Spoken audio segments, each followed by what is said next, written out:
Et je voudrais revenir là-dessus. Si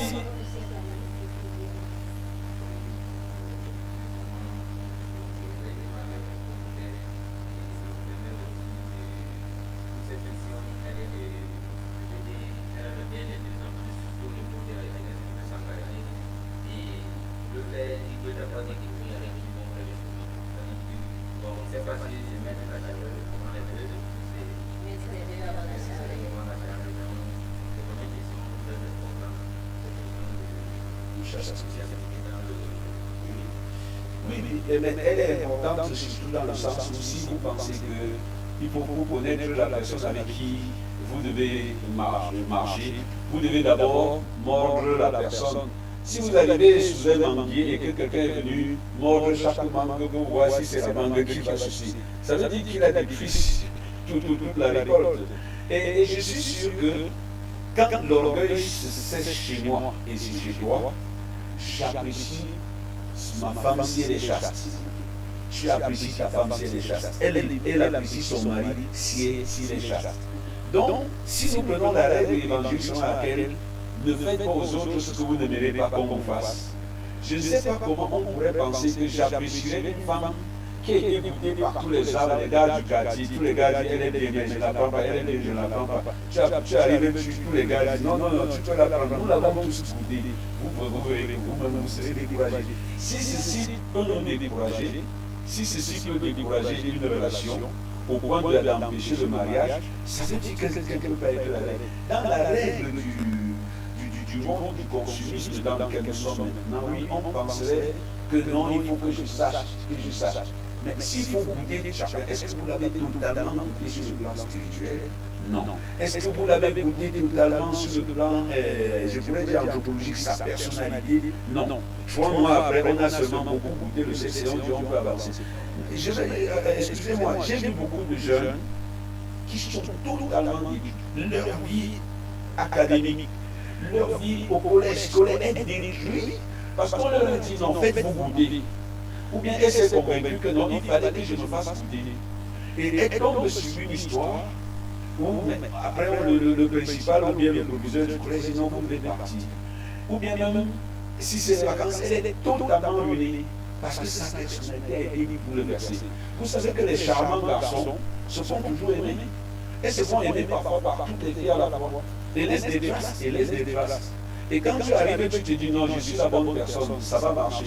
Vous faites goûter, et vous remplissez la fleur. Mais de toutes les façons, pour revenir au thème de départ, les fiançailles, ce n'est pas la période où vous faites goûter. Et si c'est la période où vous faites goûter, il faut plutôt demander à un gynécologue. Dis-moi si ma femme, sur le plan sexuel ou bien sur le plan de la fertilité, va bien.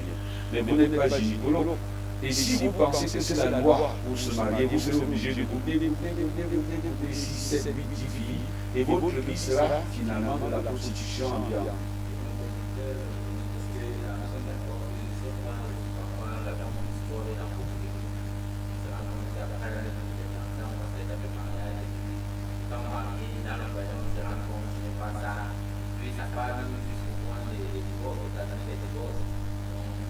Et c'est justement pour ça que le temps des fiançailles, c'est le temps de la causerie, de la découverte. Chaque femme, chaque homme connaît son corps.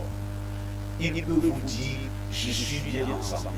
Et c'est sincère de dire, je suis malade à tel niveau. Il y a des personnes capables de dire, malgré tel handicap que vous avez dans votre santé, moi je vous prends, je ne peux pas vous perdre pour cela. Malgré telle fragilité, telle faiblesse, moi je vous aime. Donc autrement, s'il n'y a pas cette période où je dis la vérité chez moi, quand on découvre plus tard, ça devient mensonge. Et il y a du braquage sur ma vie. Mais je vous pose aussi une autre question, vous n'êtes pas obligé de répondre. Si vous allez vers une fille, elle dit non, ne me goûtez plus, tous les gars du quartier m'ont goûté et ils sont satisfaits de moi. Vous n'allez pas me dire que c'est la bonne personne. Par contre, quand vous allez vers une qui vous dit non, moi je ne me laisse pas toucher par vous dites ça, c'est de la dignité. Moi je ne cause pas, ça c'est ça qui nous attire. Mais immédiatement nous voulons, après cela, casser le. C'est-à-dire, pendant qu'elle s'est préservée, on dit on ne te préserve pas. Vous comprenez? Donc, nous admirons les personnes qui ont conservé une certaine dignité. Même si curieusement les femmes disent on sait comment sont les hommes, dans ce monde on sait comment sont les hommes, elles sont en train de chercher un homme qui ne sont pas comme les autres. Et moi, je dois, si je dois me marier, montrer que je ne suis pas comme un homme comme les autres.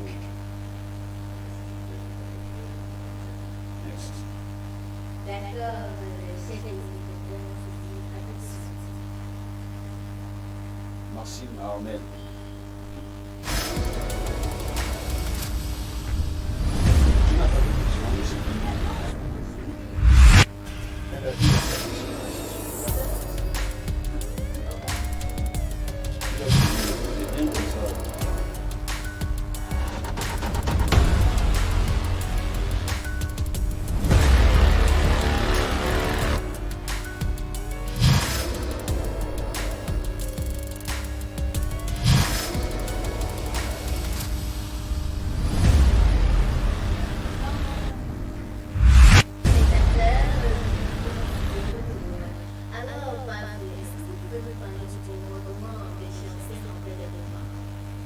Bien, il est vrai que les fiançailles, c'est fondamentalement d'abord la rencontre entre deux individus, deux personnes qui s'aiment. Et comme dit Jésus dans l'Évangile, le Père a tant aimé le monde qui doivent démontrer l'amour tant envers la personne. L'amour tant, c'est presque la folie, c'est ça. Et donc, à côté de cela, ils ont une histoire. Et cette histoire, la plus immédiate, c'est envers les parents. Le temps des fiançailles permet à moi, monsieur, d'informer ma fiancée sur les caractères de ma famille. Pas seulement de mon père et de ma mère, mais de ma famille. Au point où quand elle arrive, elle sait déjà que la tante là est capricieuse, mais je vais l'aimer comme ça.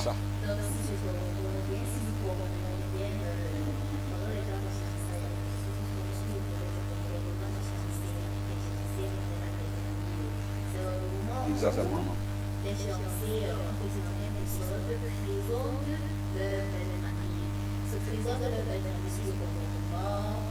Oui, je voudrais être très précis là. Avant d'arriver à la présentation physique, il y a la communication verbale. C'est-à-dire, on a parlé tout à l'heure des fiançailles comme temps de communication où je me fais connaître. Quand je dis que je me fais connaître, je parle aussi de ma famille à moi. Je dis, j'ai telle tante, papa est telle, maman fait telle. Et au fur et à mesure qu'on se connaît, je dis par exemple que j'ai une tante agréable, elle est toujours sans souci, etc. Mais j'ai une autre tante qui est acariâtre, etc. Et je prépare l'autre à les aimer comme ça. Parce que quand je n'en parle pas, le jour où ma fiancée entre chez moi et devient ma femme, et rencontre celle que j'avais dit, si elle ne l'avait pas déjà aimée comme une femme difficile à aimer, acariâtre, elle va croire que vous la détestez dans la famille. Quand elle va tomber sur quelqu'un qui est aimable, il va dire voilà ma personne dans la famille. Or, la famille l'a totalement, elle pour elle. C'est-à-dire tout, elle doit aimer toute la famille. Et vice-versa. La fille va dire j'ai un oncle qui ne s'amuse pas, c'est un lion. C'est un guépard, etc. C'est une foudre de guerre. Mais au fond, il est vrai. Voilà comment on prend tel. Il y a des familles dans lesquelles on dit que non, la maman aime le tarot. Donc quand elle est fâchée, c'est moi qui dois donner cette communication. Après cette communication, nous arrivons à la rencontre physique, où je pars et souvent, pour éprouver ma fiancée et voir si elle peut accepter, je la laisse sécher chez cette tante acariâtre. Si au bout de 2 semaines, elle supporte, je sais qu'elle ne va supporter pas. Mais quand vous ne le faites pas en disant je la protège, le jour où elle est chez vous, la tante, vous ne pouvez pas la chasser parce que c'est la famille. Elle viendra mettre votre famille mal à l'aise. Mais si vous avez donné la communication, ça ne changera pas son comportement, mais son comportement ne sera pas comme une mauvaise attitude envers la femme. Donc, il faut, c'est le temps de dire ça, c'est cette période où on part. Et moi, j'ai le devoir de respecter ma belle famille. Ma femme a le devoir de respecter ma famille parce que c'est de là que je viens. Je ne peux pas m'occuper de la belle famille.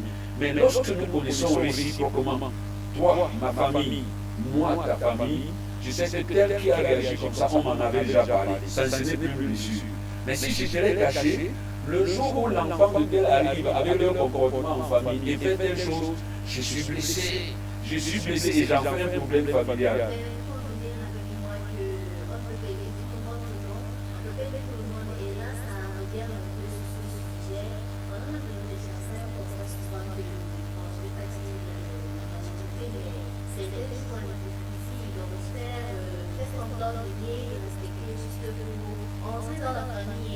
C'est très dangereux de faire du maquillage pendant la relation.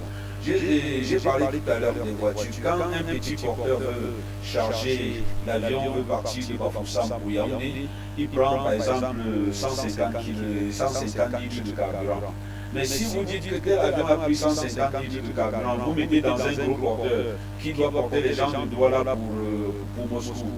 Le carburant finit avant de pousser l'avion en l'air, qu'est-ce qu'il y a? Ça crache. Et beaucoup de familles crachent, beaucoup de foyers crachent parce qu'il y a eu ce maquillage, on ne sait pas dire la vérité.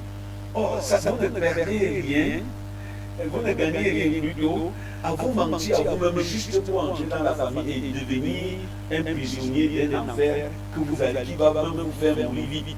Et donc, pendant les fiançailles, on doit en parler. On doit faire découvrir notre famille. Et vous voyez, on est tombé dans un ritualisme asséchant, dans le sens où on dit commençons le toquer porte. On parle, on dit je te présente ma fiancée. Non, moi je connais comment elle m'attend, je connais comment elle réagit. Je demande à ma fiancée d'aller faire 2 semaines avec ma tante.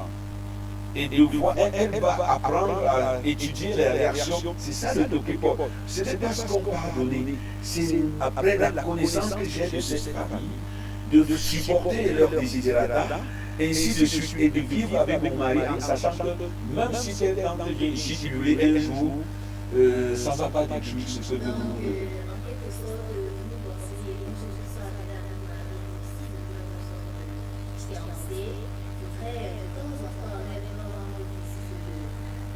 Il faut même insister. Ah oui, il faut même insister en demandant à votre conjoint de vous faire connaître les moments les plus durs et les plus difficiles à vivre. Parce que c'est agréable de vivre avec les gens qui n'ont aucun problème. Mais allez chez eux parce que ça met à l'épreuve votre résistance.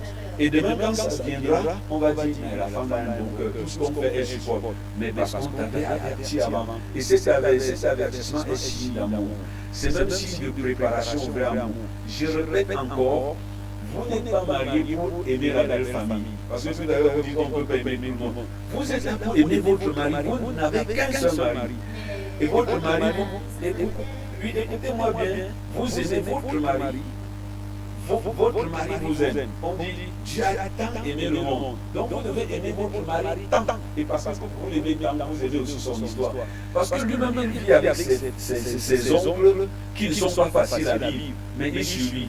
Quand vous ne devenez qu'une seule chair, tu dois avoir ces mêmes réactions. S'il est capable de supporter son oncle, et souvent son oncle ne peut plus lui parler directement, mais pour lui parler, il vient de parler. Et toi, au lieu de percevoir que c'est un message qu'on envoie pour énerver mon mari, tu crois que c'est toi qu'on énerve. Et tu dis, ma belle famille me déteste. Et dès que tu prends comme ça, on a pu sucer l'accélérateur à pluie. Donc, le temps des fiançailles, c'est le temps où, pour aimer mon mari, je dois connaître sa belle famille. Pas pour aller là-bas, draguer les gens et me faire aimer par eux, mais plutôt pour apprendre à vivre avec mon mari dans cet environnement. Et vice-versa. Lui-même, il doit apprendre à un homme aujourd'hui, le mariage est une relation réciproque, parfaitement réciproque. Quand vous aimez tant votre femme, vous devez connaître aussi sa famille. Vous devez apprendre à connaître que telle maman dans la famille de ma femme, elle ne sait pas demander. Mais quand elle veut demander, elle appelle tel enfant et dit seulement des mots de tête. Alors que derrière, c'est seulement des mots de tête. Ce n'est pas une question d'aspirine de 2000 francs. C'est une manière de dire, donne-moi un peu de Dieu, etc. Et quand vous faites, vous voyez que quand vous arrivez là-bas, on dit, tu n'es plus notre mari, le mari de notre fille. Tu es plutôt notre enfant dans cette famille. Parce que vous avez appris les langages de cette famille-là. Donc si vous n'apprenez pas les langages, et vous allez l'apprendre quand si ce n'est pas pendant les fiançailles. Quand ça arrive déjà pendant le mariage, c'est du braquage, c'est l'embuscade, c'est-à-dire on te met un anneau en main, le maire signe le papier, le prêtre met une bénédiction, dit tu es allé là maintenant, tu vas aimer. Non, on se marie pour être heureux. Et donc si vous voulez que votre partenaire soit heureux dans votre mariage et vice-versa, c'est pendant les fiançailles que vous devez parler de vos parents. Et maintenant, de toquer la porte, ce n'est pas le fait qu'on part aujourd'hui un dimanche, on passe un après-midi, on boit la bière, on partage jusqu'à on donne des enveloppes, on rend j'ai fait de toquer la porte. Dans la coutume africaine, ça avait une valeur. C'est-à-dire, j'envoyais ma fiancée faire 2 semaines. Après, les gens faisaient aussi des critiques. On a vu qu'elle est travailleuse, on a vu. Et ça te permet aussi de conseiller. C'est des occasions de dialogue. Ça ne doit pas être seulement un ritualisme asséchant.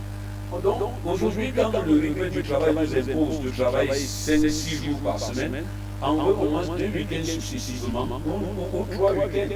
Pourquoi c'est toujours embêtant de voir que quelqu'un, une fille est tombée dans le lit d'un homme parce qu'il veut se marier. Peut-être au deuxième mois de leur rencontre. D'accord, merci Padre de cet enseignement.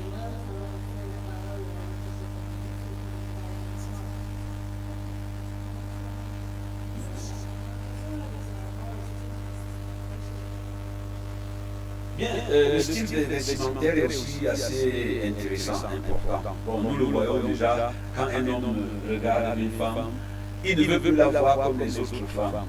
Il ne veut plus qu'elle s'habille, parce qu'aujourd'hui, nous sommes dans une société où le vulgaire attire. Et ou bien le vulgaire attire le regard. Quand vous prenez une femme et qu'elle sait qu'elle est prise, elle ne doit être plus belle que pour son mari. Le style vestimentaire doit être un style réservé, qui fait comprendre réservé, classique, élégant. Les gens pensent que l'habit, c'est seulement un pour le corps, ou bien que c'est un dessin pour faire ressortir les formes de notre corps. Non, l'habit traduit qui nous sommes. Si vous êtes couché à l'hôpital, et on vous dit que le médecin qui va vous ouvrir, le chirurgien arrive bientôt, vous êtes très content, vous mettez tout, et vous voyez un monsieur entrer avec la blouse d'un mécanicien. Même s'il montre son diplôme, en disant qu'il est le plus grand, vous allez vous lever du lit en disant c'est pas un chirurgien. Il n'a pas la vie d'un chirurgien, pourtant il a la connaissance du chirurgien. Donc de même, notre habillement traduit qui nous sommes. Si vous êtes en train de recruter quelqu'un dans votre cabinet, une fille dans votre cabinet, vous voyez une fille habillée n'importe comment, malgré ses connaissances politiques, elle est bien, mais ça a l'air d'une prostituée, à cause du style vestimentaire.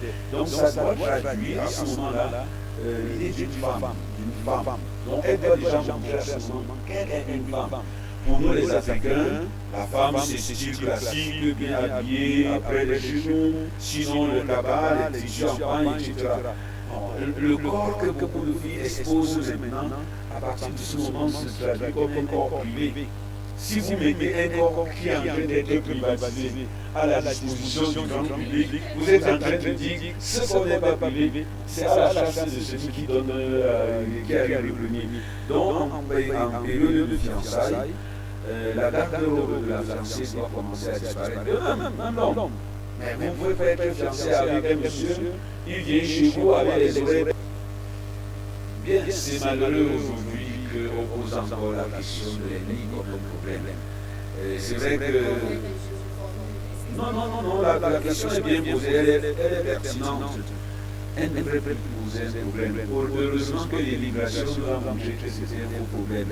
Pendant longtemps, on nous a fait croire que si un Bassa épousait un autiste, ça devait être la guerre. Mais quand vous voyez nos jeunes arriver en France, un Camerounais, j'ai dit Camerounais cette fois-ci, épouse un Ivoirien, ils font 3 enfants. Quel est le parent qui a le droit d'aller à la valeur de prendre un Ivoirien? Et le jour où il revient ici au pays avec 3 enfants, vous allez retirer la Côte d'Ivoire sur autre comment. Vous assumez donc, nous avons fait des problèmes là où il n'y en avait pas. Je crois que ce qui fait la beauté d'un mariage, c'est la capacité d'aimer. Et là, dans Jésus, on dit Dieu a tant aimé le monde qu'il a donné. Et je crois qu'il faut se poser la question, est-ce que j'aime tant? Quand un jeune sent que j'aime tant, vraiment le temps là d'écrire une différence. Parce qu'autrement, on ne va pas sortir de chez soi. Parce qu'en rentrant, après tel tribu, il y a tel village, après tel village, il y a tel quartier. On va vous dire, donc il ne fallait même pas sortir de ton quartier. Mais alors, dans ce cas, il fallait rester dans sa famille. On est fait plutôt pour aller ailleurs. Et c'est dans cet aller ailleurs que nous apprenons à aller ailleurs qui est le ciel.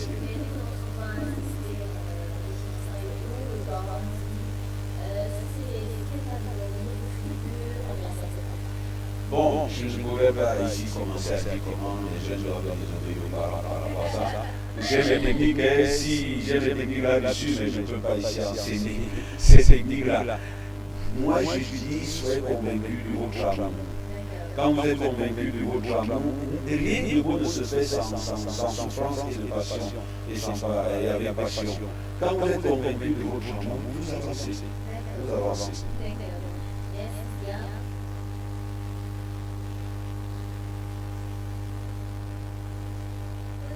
On a pas passé.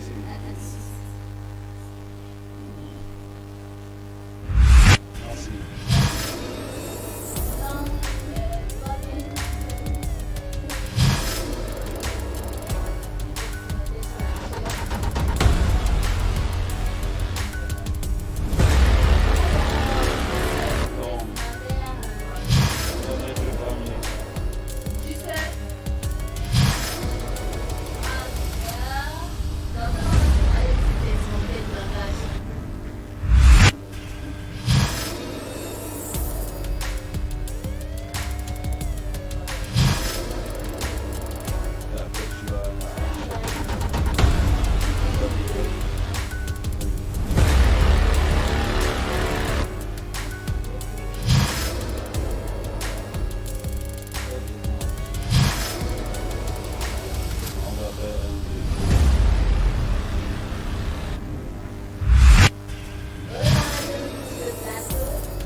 Voilà, aujourd'hui, je crois que la jeunesse est en train de tomber dans des dérives vestimentaires. On se pose la question finalement, est-ce qu'on s'habille pour être réjouissant ou bien on s'habille pour provoquer les gens?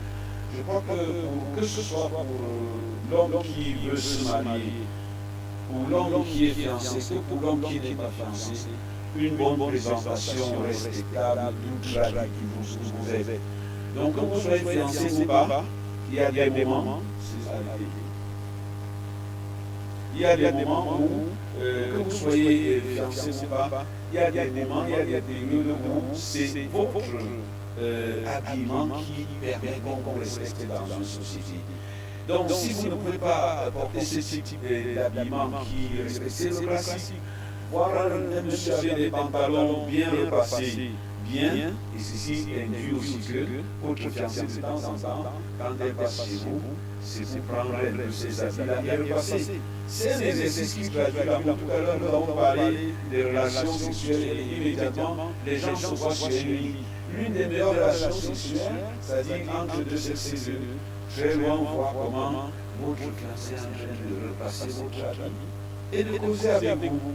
Et quand vous portez ça le lendemain, vous êtes gratifié. Il y a quelque chose en vous qui est différent. Vous sentez que vous n'êtes plus le même. Moi, je pense que, et je conseille que les jeunes garçons prennent du goût à un style responsable. De plus en plus, les médias montrent des garçons dépravés en Occident, et on croit que c'est ça, l'Occident. Quand vous allez en Occident, vous entrez dans une bibliothèque, vous trouvez des jeunes garçons bien habillés en cravate, etc.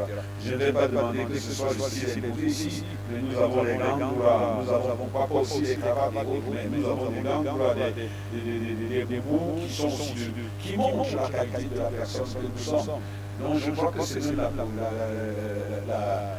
l'occasion pour nous de refaire sortir notre sens de responsabilité.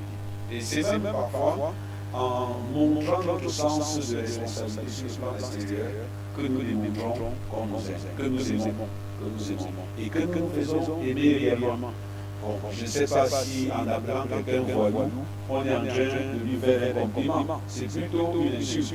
Donc, nous devons éviter et nous devons éviter ces styles de voyous. D'accord, donc nous les se sont comme la femme bien sexy, la sortie de son âme, bien rasée, bien coiffée, c'est mariage, c'est pas. Ça fait famille. Voilà.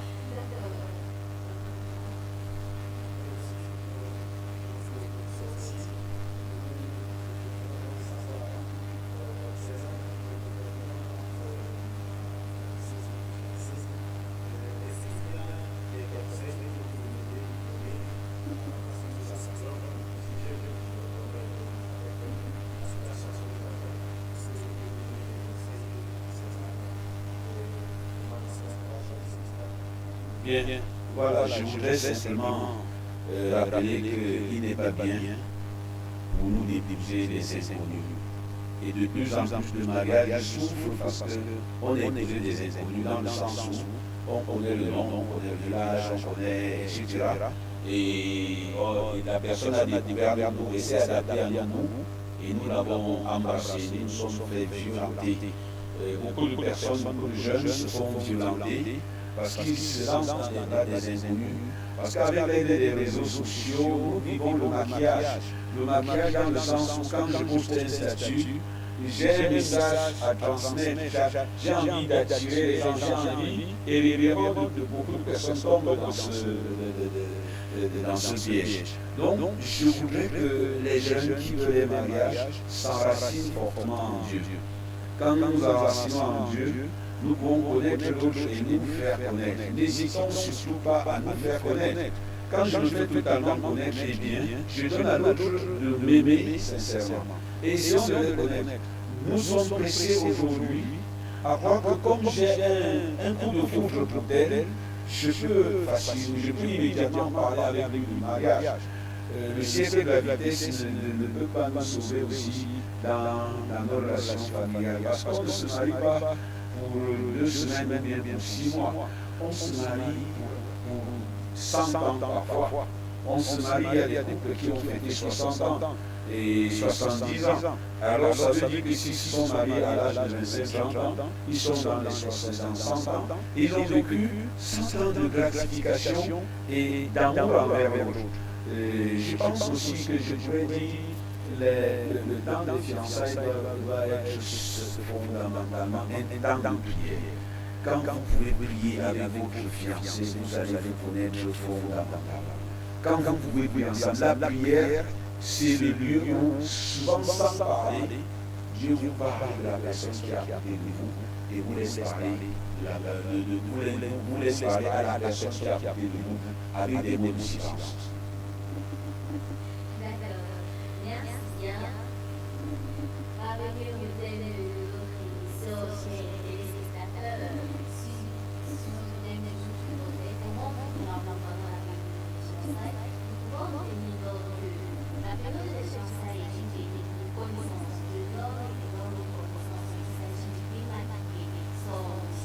D'apprendre